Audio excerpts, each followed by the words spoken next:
Opie Radio. Bum, bum, bum, bum, bum, bum, bum. What's going on, guys? I find myself in Times Square in New York City, a place I despise. Living in New York City, I try to avoid Times Square at all costs. It's really strange. Everyone that comes to New York to visit, they all end up in Times Square. It's a tourist trap. I personally don't understand why you would go to this great city of ours, New York City, and then spend most of your time in Times Square. Although, I must say, if you do find yourself in Times Square, search out the women that have their boobs painted. It's amazing New York City allows us. Basically, women topless. They disrobe early in the day, and then you got these artists, these guys that paint up their boobs all nice, and then they just walk around. They're not fooling anybody, but they make a shitload of money because all the tourists come and take their pictures with the ladies. Beautiful, beautiful ladies. So I guess that part of Times Square is worth it. Avoid the characters. Avoid the characters. They will come up to you, all friendly, and your kids will be excited because they'll see Mario Brothers and Mickey Mouse and Minnie Mouse and the rest of the characters. And you're like, oh, cool, I'll snap a quick pic with the characters. And then you try to walk away, and they pretty much harass you until you give them money. Nothing is free in New York City. Can't wait to be through Times Square.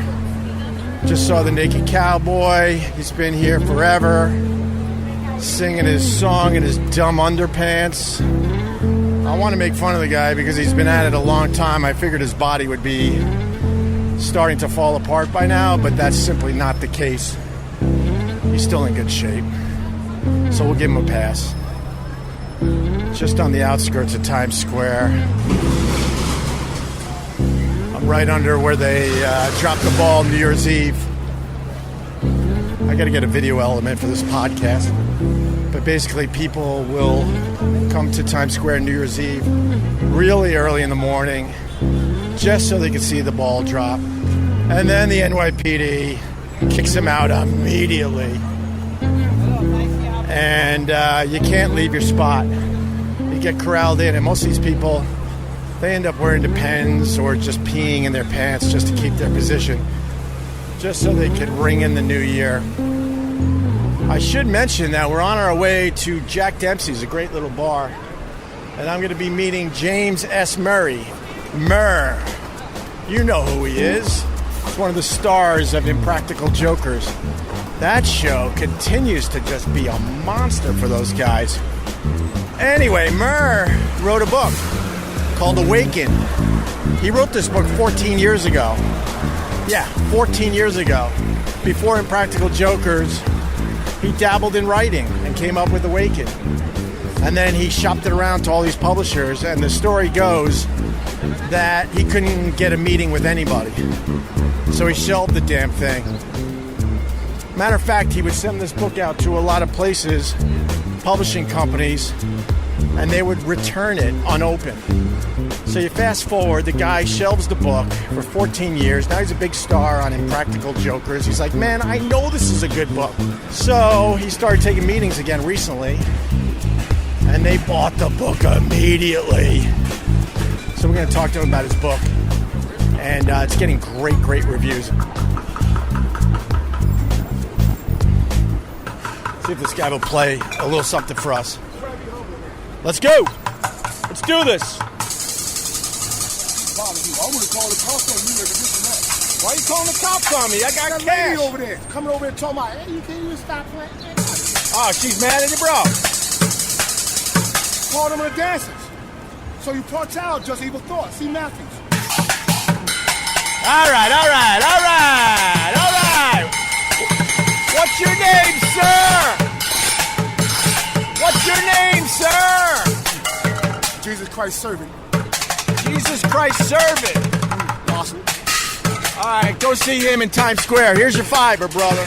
Here's your $5. That was just a bunch of noise, man. God damn, I thought I was going to hear something cool. Not going to front. That sucked. It started out with him yelling at a lady across the street. She's saying, turn that racket off, and I was on his side. I'm like, what the hell no, I like when they play the buckets. And then I listened to him for, a minute there, and I got to tell you, I'm on the ladies' side. That was awful. Hey, man. Who are you? I'm a filmmaker.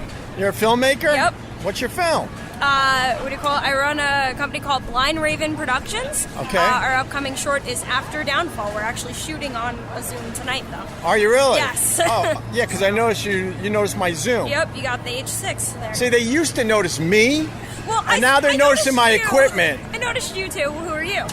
That's what I mean. They used to not have to ask. I used to be really famous. Oh? And now I'm walking around with a Zoom in Times Square. All right, well. Do you remember the Opie and Anthony show? Yes. I'm Opie. Ah, it's nice to meet you. Give me a minute, I'll get you a business card. Are you on your way to somewhere? Yeah, I'm interviewing James S. Murray. Oh, okay. I don't know who I'm going to be interacting with, but I'm covering a show at the Public tomorrow. Oh, so you know who he is? Yes. Of course, Murr from Impractical Jokers. Yes. All right, give me a card. I got to get out of here. Yep. Good luck with your film. Thank you. Here's my personal card. It was nice to meet you. Ooh, Candace Hope Goldberg. Yep. All right, thank you, Candace. All right. Oh, God. Why do I do that to myself? There was a time I couldn't walk these streets. I just gave myself the hiccups.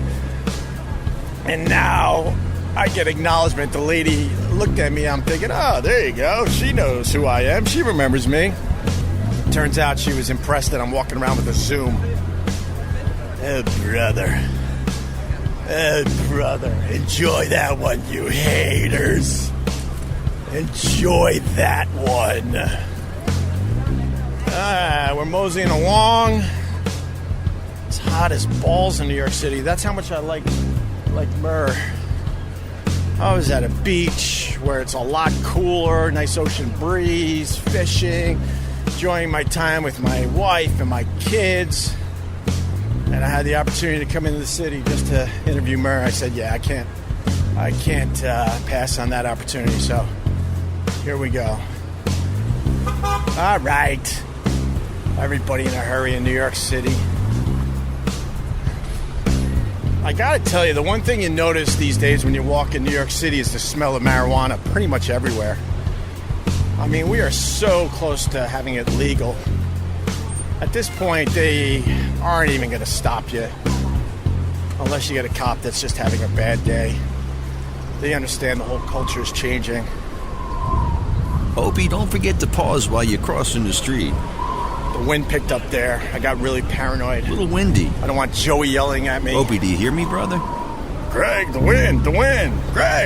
Greg, what the fuck? All right, Joey, I'm trying.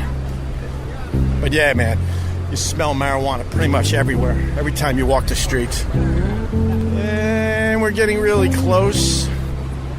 Crimes Against Humanity, cover-up conspiracy by Leon Panetta. Leon Panetta, war criminal, torturer, illegally targeted me. He targeted you? What happened? Are you walking right through me? Wouldn't you want some attention for your cause, ma'am? And then on the back it says John McCain is almost dead. Okay then. Coming upon a lady. She didn't look homeless or that crazy, although she's got signs on baby strollers. I read the signs for you. I'm thinking, okay, this is a great opportunity to talk to her about what Leon Panetta did to her. And she nodded, yes, he did all those things to me. And then proceeded to push her baby strollers right through me. Rude and rude. We continue our interesting walk to Jack Dempsey's to interview Murr from Impractical Jokers.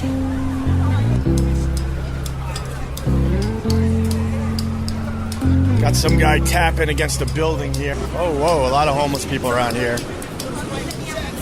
Lady on the sidewalk with a bunch of cats. Look at the cats. That was 12 in your denim. You tasted dead, so it wasn't a drag. Hot and all 7 prime ready. Yo! Hot and all 7 prime ready. Ace! Hot 97 prime ready.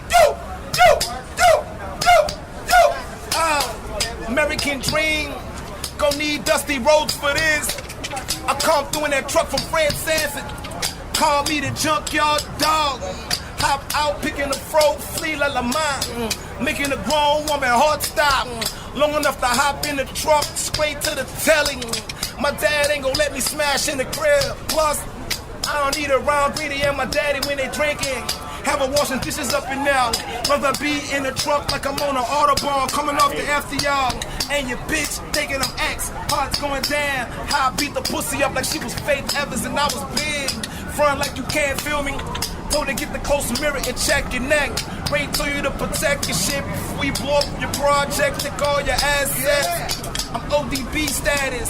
Smear Mariah, camouflage pad, fauna and a biscuit. Don't get it twisted. Your bitch seen me in front of the show and with the saying, hey, dirty. Baby, I got your money and you still handcuffed. Cause you couldn't visualize it was me on the red carpet sparkling with all my dogs. Get admired, everybody in your style, especially Ye. He gave it 2 thumbs up. Skillin' E-Burt, how well my socks match my shirt. Told him I got that from Pops and Boomerang. So I got a bang, bang, bang, all the Wu-Tang round. Due to my color coordination. See when I bring in my girls for my date, it's like I came in with Team USA. Cause they all seem to have been American something. Italian American, Japanese American, Albanian American, Afghani American, Chicana American, Russian American, Colombian American, Native American, African American, Chinese American, Vietnamese American, Armenian American, German American, Irish American, American Jewish, more or less Haitian American, so you know it was a band American. Hot 9-7 prime ready. Hot 9-7 prime ready. Ace. Hot 9-7 prime. And my girl know my life like Lil Uzi Vert. Damn, bro, what's your name? My name Kenny Cole, a.k.a. Harlem. That is some good shit. Thanks, bro. Here. Cheers, buddy. I'll see you again. Who are you, son? Who are you? I do a podcast. Opie Radio. Alright, cool. Shout it out, Opie Radio. All right. Cole, you heard me? Harlem. And how do they get a hold of you? I'm out here every day, 34th and 6th Street, man. All right, there you have it. All right, brother. Thank you. I gotta go. Respect.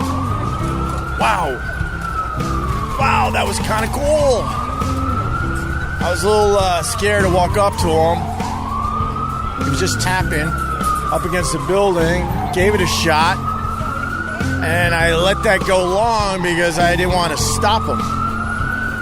And then the other part of me was thinking, you know what, this is pretty good. So there you have it. This is just a regular stroll in New York City. I'm so happy that I could start recording this more. I just love walking the streets and seeing what's out there and just making it up as I go along. Wow, this guy's going through the light and everyone's pissed off pointing at him. So right up the block here is Jack Dempsey's where I'm going to meet Murr. I think he wants to be called James S. Murray now that he's an author from Impractical Jokers, talking about his new book called Awakened. This is the Opie Radio podcast.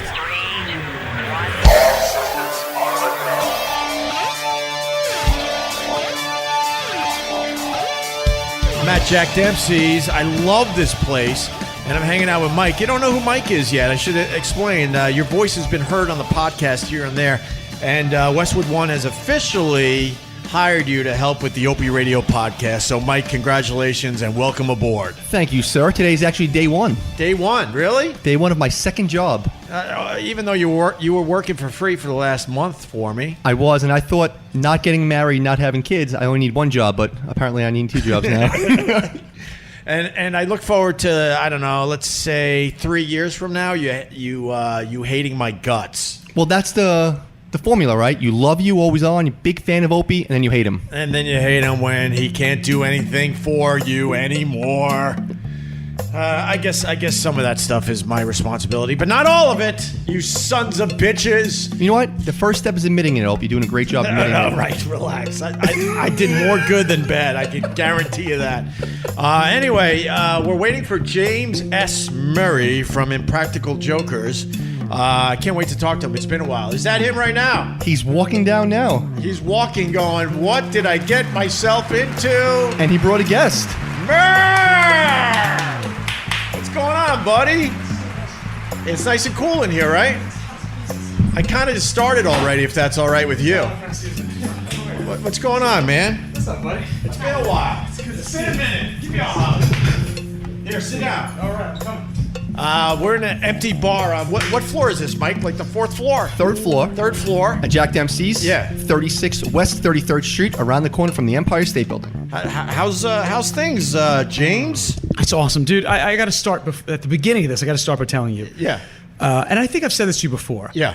We've been on TV for what, 7 years now? Yes. You have always, from day one, been such a nice guy to us and treated us well and give us opportunities when we never had it. Seriously, that means a lot to me. Like from the first season or second season, whenever we first got onto your show, we were like, you're just so nice to the guys and I, and right. That really means a lot to me. Oh, And you right clearly on. knew the show and watched the show too. I watched it from day one, and I couldn't believe how cool it was. I enjoyed it a lot, and that was before anyone was watching, my friend. I know, that's what I'm saying, like, from day one. I said, we got to get these guys on. This is very unique and different. So, how's your summer going? Good, man. It's so hot. Yeah. So hot. Yeah, it's like, Want a beer? do we have like drinks? We can get Yeah, drinks? want a beer? No, you have like a Cosmatini or like, no, I'm kidding. I'll do like Coca-Cola. It's fine. Why are you kidding about that? Okay, I'll take a Cosmo if they have it. No, I like fruity drinks. Please tell me you like fruity drinks. I mean, if you're serving fruity drinks, I'm the king of fruity drinks. Why is that a bad thing to admit? It's not. Okay, It's thank not. you. This is 2018. We can do whatever we want. Because everyone else around me goes, God, that looks really, really good. And they're drinking some lame-ass beer, some IPA they don't even like because they want to look manly. And I'm sitting there enjoying a stupid drink that's very colorful with straws and all sorts of stuff popping you out of it. and I have a similar quality. We don't look manly.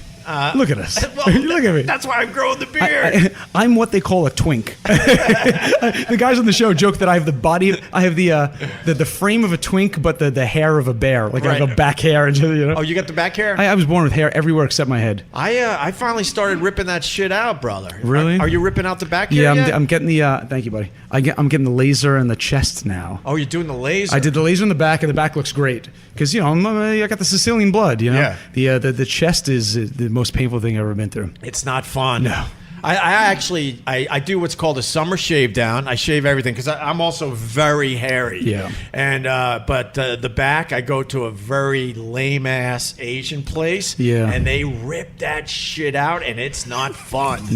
And I Oh, scream. you do the waxing? Oh yeah, I do. Dude. I scream the whole time. I videotape them. They get nervous. They leave the room, and they get the manager to come in and make sure everything's okay. That's great. Because the noises I make. I'm And afraid that places like that are secretly taping you and selling that footage overseas. Why are you- Because people are into that stuff. You hear all these stories. But why are you worried about being secretly taped? By now, you should just be used to that, right? Well, I told you when you guys reached out to me about this. Yeah. And you said, "Oh, we can meet anytime. You're around your schedule." I was like, "You're full of shit. I'm getting punished in the show." I didn't believe it. Well, the best part up, I said, Murr, what's the best time for you? Tuesday or Wednesday? If you have to do Thursday. He's like, okay, Wednesday. I said, anytime you want. He goes, really? 6 Yeah. o'clock. I said, okay. He goes, okay. He goes, I need the bar to be kind of close to downtown. I'm like, Jack Dempsey's? He goes, bro, is this a prank? Seriously. I'm like, no, why? He goes, that was way too easy. It He's is. like, Jack Dempsey. It's 1 block from the 2-3 train. I'm right 1 block from the 2-3 train. I was like, this is bullshit. And here we are in an empty bar. It's a nice spot, though. I really enjoy hanging out here. So, do we call you James S. Murray now that you're an author, or what? Or do you still go by Murr? My friend, you can call me whatever you like. Your story about the book is amazing. It's the crazy thing is it's the same story as Jokers. I mean, you know the story of the guys and I. We're Staten Island guys. We didn't know anybody in the business. We had no contacts, no cousin, no uncle that worked for True TV. Right. We were in cast. We didn't audition. Right. Right. We just failed for a long time until we finally succeeded and created something good and sold the show. But how'd you sell the show? What were you guys doing right before you sold the show? So we struggled for years to get ahead, years. And then eventually we started saying, improv's not working for us. So we switched over to sketch comedy on the internet, right? And our sketch comedy got noticed by NBC. And we won some money, and that got us in the room with a production company that was repped by an agent that we hit it off with. And every other agent for the previous 10 years had turned us down. Of right? course. And that got us in the room with an agent who we liked. And then so I saw the opportunity. I started pitching him TV shows. And I latched onto him. And then he sent me out to production companies to pitch. And that got me my job at a company called North South, which makes the show. And they hired me to work in development. And then I worked there for 12 years and ran development for the company for 12 years. And along the way, sold a lot of shows, sold Impractical Jokers. And the guys and I we were at the point in our careers where we were ready to walk away from it all, you know? Because the guys were settled into their lives. Right. Honestly, we were mid-30s. Q was a fireman. Sal owned a bar at that point. And Joe was like the top salesman at this baby store company. You know? He sold baby shit. And the crazy thing is, he didn't even have a baby at that point. So he was just a weird middle-aged guy selling stuff to women who were like, okay. You know? That's creepy. That's some creep shit right there. And then the book is the same story. I wrote it. It's crazy. I wrote it 14 years ago. I spent a year. I had no job. I spent a year writing the book, and I had this idea in the subways, you know, of New York City. You know, like the trains. It doesn't happen too much anymore. But back in the day, you'd be riding alone late at night. You're in a car by yourself, going back to Bay Ridge, Brooklyn, and the car would disconnect from the third rail, and suddenly you're plunged into blackness and silence. There's no air conditioner going either. You're like, holy fuck, this is crazy. Pretty awesome. It's terrifying, though, you know? I mean, I think it's awesome, though. I love all that dirty shit in New York City. And every once in a while, when you're on a really, really hot subway and everyone is miserable and sweating, and then the lights go off and you don't know what the heck to expect next, it's kind of exciting. It's this unique... I don't want it to happen every day. No, it's this unique New York experience. I don't think most people in the world understand what that's like unless they live in a big city with a huge, transportation system like this. Was that the spark for the book? Yeah, they were literally commuting home drunk many nights from like 4 a.m. I'm in a car by myself going 2 hours to get back to Bay Ridge, and I would have these experiences. And I was like, this is a setting for a horror movie. So anyways, I spent a year writing Awakened, and at the end of the year, I sent it out to every publisher and every literary agent in New York City. Everyone, little ones, big ones, and it got returned to me unopened by 100% of them. My query letters, my manuscripts, unopened. I was like, I don't mind failing if it sucks, but to not even be considered, you know? I mean, what they should do is at least open it and maybe spill some coffee on it at least before they send it back to make you feel good about yourself. Bend the page, like, okay, they read it, they didn't like it, I'll work on it a little more. What I love about this story, so that was 14 years ago. 14 years ago. And one reason why they didn't open it up was because you weren't famous yet. I had no connection. I was literally nobody, so it just got tossed aside. And what I want to tell people, so 14 years later, and the guys on the show would joke about this. Yeah, well, I mean, they tortured me for years. Yeah. And on the TV show, of course, it tears apart all of our insecurities. It just exposes it to the world to see. So it's Sal's running joke for years now on the show is I call myself an author. He goes, yeah, well, my niece who wrote a short story is an author too, Murr. You're in the same level professionally as my niece, who wrote in crayon. And he was right until now. Well, no, you had to take it, but knowing in the back of your head that you definitely wrote something that you felt like people would be interested in reading. Back then, when I wrote it first, I was a huge fan of 24, the TV show. Right. And the best seasons of 24, the best episodes, you remember how exciting those episodes were? Sure. Like the best 12 episodes of a season of 24, they were amazing. Yeah. The book reads like, I gotta bring your damn book, I forgot. I'm gonna send you a book tomorrow, okay? All right, please. The book reads like the best episodes of 24. It just doesn't stop. I did a lot of reading up on you and the book before I came here to Jack Dempsey's, and the reviews are unbelievable. Thanks. The fans are like, every chapter ends, and you gotta. I guess a lot of people are reading it within a day or two. They can't put this thing down. It's one of those. I don't like books that I haven't read a book since Of Mice and Men in 1992. You know what I mean? Like sophomore year high school. And but I like books that just take you for the ride. Yeah. And you literally get to the end of the chapter like, I gotta keep going. Right, and it's a hard. And the chapters are like 4, 5, 6 pages each, so it's easy to go. Perfect, because when you're a reader, and even if you're reading a book you like, and you just want to finish a chapter to go do something else, and you start turning those pages, you're like 4, 5, 7. Yeah, you see a 30. There's 15 more pages before I can put this down and go do something else for a while. It's smart. What's the worst book you ever read? Do you remember? Wow, that is a great question. Worst book I ever read. I don't have an answer for that. There's a book called Billy Budd. It was written by, I think, your listeners are gonna kill me. It's written by, who's the guy that wrote Moby Dick? That's Steinbeck? No. That's not Everyone pulls their phone out real quick. Moby Dick is written by. Help me! We're gonna edit this so it sounds really good. Like Moby Dick. Oh, it was so and so. We all sound keep it in. We all idiots that don't know who wrote one of the bits. And I do have an answer to your question, by the way, as I look up who wrote. Of course, Herman Melville. Herman Melville. That's right. I did know that. I think he wrote Billy Budd too. It's the worst piece of shit ever made. Oh my god. The worst book I ever read, and I did it for the radio show because we used to do a segment called Bad Guest, where we would purposely. Is that what this is? No. It is a punishment. It is a punishment. He was right all along. It is. You tipped your hand. This is one of shit. Bad Guest. Here you go. Episode 1, pilot episode of his new show, Opie's new show, Bad Guest. Bad Guest? And I forgot the title, but it was something like Bro Bible or something. Oh, yeah. And it was a book about being a bro and all the things you need to do as a bro. And remember, he changed all the words to make it bro, like bro on a brocation. He made everything bro, and you guys crushed him. Oh, you guys killed him. You know what? Was that the guy that I peed on his book?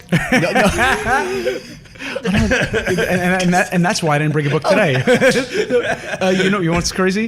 When I used to work in TV development, they pitched us that as a TV show. What do you mean? That bro thing, really? Bro Bible, bro. Oh, the bro thing. The bro thing, because then it spun out to a whole brand that they did online and everything like that. Look, I think the guy did well. It just wasn't for us at the time. But with Bad Guest, we would have him on the phone, and I'd be going through his book, reading pages sarcastically, ripping the pages as we're interviewing him, and he's not picking up on these cues. Yeah, he's not. And then I would put the book in the wastebasket, and then I would I would pee on You it. take a fresh shit. You can't see this, but this is what's happening. This must be one of my favorite stories because this is the second time I've brought it up on the podcast. The book's a trilogy. It is. Oh yeah. No, Do you have the other 2 books written already? Or no? Yeah, well, I got the deadlines. All right. Well, I thought of I knew it was a trilogy when I wrote it, right? And so I have the plot outlines and the chapter breakdowns for book 2 and 3. We started writing book 2. We're maybe 3 chapters in. Did you know the plot of it? Do you want me to? I do, but you should say for the people. Basically, there's a connection to the Z line, I think. Yeah, you know the Z train right now in Manhattan ends at Broad Street. So in the near future, New York City extends that train and connects it with Brooklyn and Staten Island and Jersey City, right? So in the near future, New York City builds this new subway line called the Z Train extension. It's like high speed, high tech. It was super exciting. Yeah. And the inaugural run of the train. On the train itself is the mayor's wife, 100 lucky New Yorkers that won the lottery. When the train, and they built this underwater visitors pavilion, glass steel, literally underwater. The hub where all the trains meet. Right. When the train rolls into the underwater pavilion, all the passengers are missing. The cars are covered in blood. There's like a bloodied handprint on one of the walls, and the windows are shattered outward. Wow. So it's like, where's this glass? Where's the passengers? Right. And the mayor's wife is on the train. He's in a panic. It becomes a ticking clock race against time to see what's going on. And what you learn throughout the book is that what's going on underneath New York City is far more terrifying than anything you could possibly have imagined. It's a monster book. It's one reviewer described it perfectly. Aliens meets The Taking of Pelham 1, 2, 3. Seriously, it's perfect. Yeah, you'll take that review, right? Yeah. How does the book end?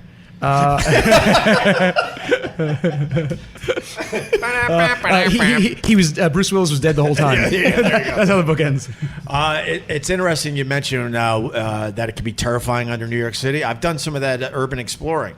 Yeah. And I was in the Amtrak tunnels where the mole people used to live. Dude, that's right. Yeah. I could take you there right now. No. Yeah, You mean here in Penn Station? It's up a little further. Yeah. Oh, I don't want what to is give it? away the spot, but you walk. I could say this. How much. do you get in? What's I can say as much. So you walk along the West Side Highway in the gutter, and then there's. I do that a fair amount. I have a lot of the time on my hands, and then there's a couple holes. and let me tell you something. 20 years ago, if you said there's a couple of holes on the West Side Highway, it meant something different. You know, that's where, right? Not 10th Avenue, 11th Avenue. That's where you go to pick up whatever you want. I went with this guy who was selling a book about urban exploring, and he goes, "Look, before I come in, I wanted to take you to a couple places." I was in the Chrysler building, the Spire. Yeah, sure. Let me go back to the tunnels, and then I'll tell you about the Chrysler building. So anyway, Juliet, we have visitors today. So you go along the West Side Highway. There's a hole, and you slide into this hole, and then you kind of slide down some gravel. What do you mean? It's on the highway or on the side? On the side of the highway. And the city keeps trying to plug up the hole with garbage and human feces, anything they can do to deter them, to deter people from doing this. So this guy knows about all this. He goes, I got a treat for you. So follow me. So we're walking along the West Side Highway. There's a hole. He removes some garbage bags or whatever. And next thing you know, there's a tunnel. I'm like, I'm just gonna be trusting and slide through this thing. He goes, trust me.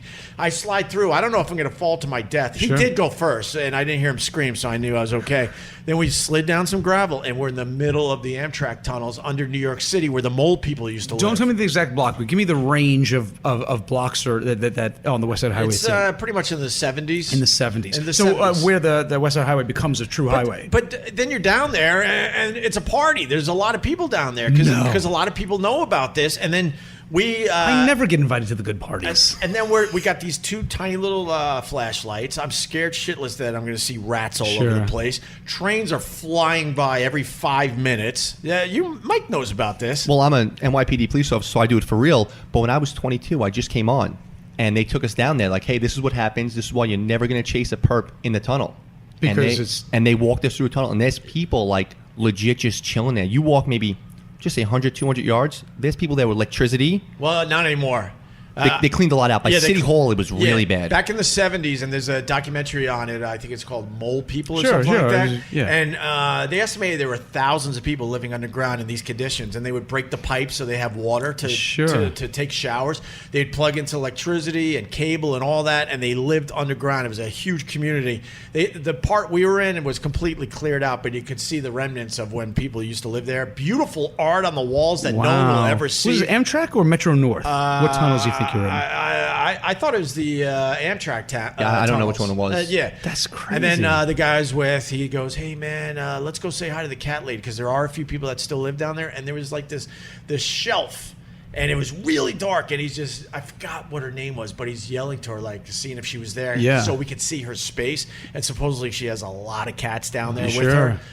She wasn't there. But anyway, and then we walk all the way out to Grant's Tomb around there, and you can finally get out of the tunnel. Yeah. Normally, that's where the trains come into the tunnel. Yeah. Underground at that point, and then we climbed up the hill up to Grant's Tomb. The crazy thing about this, I mean, you've been in this business a long, long time. You've interviewed thousands of people, right? Yeah. And so you've seen snippets of the way people live their lives. And you're like, oh my God, I can't believe this guy lives his life the way he does, or that person does that.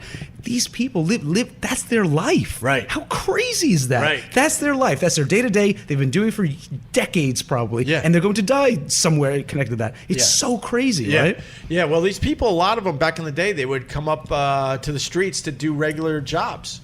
And then at night, they all weren't drug addicts. I mean, there was a lot of people with a lot of problems, but then there were also people that were just down on their luck. And this, it was warm down there. Sure. It was free. And they had all sorts of manhole covers and other ways to get down underground in the city. Yeah. So when I heard about your book, I'm like, it brought me That's back. it. It brought me back because it is creepy down there. So I could just imagine like reading your book where now it's all monsters and all sorts of stuff So happening. I have this idea. We've had guests on the show from time to time, right? And Gary Busey's been on the show a few times. Love him. And he's always on the show just to torture Sal. Yeah. And I always do it in a way where he shocks Sal. Sal has no idea, and Sal screams and runs from Gary Busey, right? Anyways, Busey's hysterical. I love the guy. He's a believer in all things paranormal, supernatural, otherworldly. I mean, he's all in. He believes he died he had regression therapy. Believes he died at the Alamo. Has seen his grave in Texas, and so on and so forth. And he's all in. I'm the complete skeptic. Right, I don't believe in most anything at all, right. Except myself. No, I don't believe in anything. That's arrogant. I don't believe in anything, really. Do you believe in ghosts? No, come on. What are we doing? We all got cell phones. Where are all the ghosts? Show up. They're not here. I don't believe in But ghosts. I'm also skewed because of TV development. Right. Like I've sold a couple of paranormal shows in my time and worked on them. And they're not real. Those reality shows ain't real. Allegedly. Yeah. So, No, I believe you, but anyways, I got to say, that's what you say. Yeah. Oh, wait. You have. Oh, No, I believe they're not real either, but I'm just protecting myself from lawsuits and whatnot. Got so you got to worry about all that stuff. So. Yeah. No, the thing with ghosts, because when they have video of ghosts and pictures of ghosts, why are they wearing clothes? I don't know. No, seriously, Yeah. why would a ghost have clothes on in the afterlife? long flowing gowns and stuff. Where are they? I want to see a video of a ghost. Please, someone that's not photoshopped or like animated. And then, so the idea is this. I want to pitch a TV show with Busey and I. Yeah. It's like a buddy comedy reality show where him and I go into sewers or whatever, like the most haunted places in America, and he's a believer and I'm not. And it's just us exploring these haunted places or these sewers. Because he's so big, too. He's like 6'8". He's I'm a big guy, right? And I'm a petite, twink of a man, as I said, right? It's just funny physically. And to see him in a sewer with me exploring a haunted sewer would be hysterical. I would watch that show in a second. Yeah. All right. How many of you were screaming at your smartphone or whatever you listen on while the Georgetown graduate asked a cop and Opie for the name of one of the most famous authors of arguably one of the most famous novels of all time, at least in the top 5? Yeah, me too. Fuck. Might be a good time to invest in a call-in line. Coming up, is Bigfoot still a thing? What does Opie know about the Chrysler building that you don't? And can therapy fix broken relationships?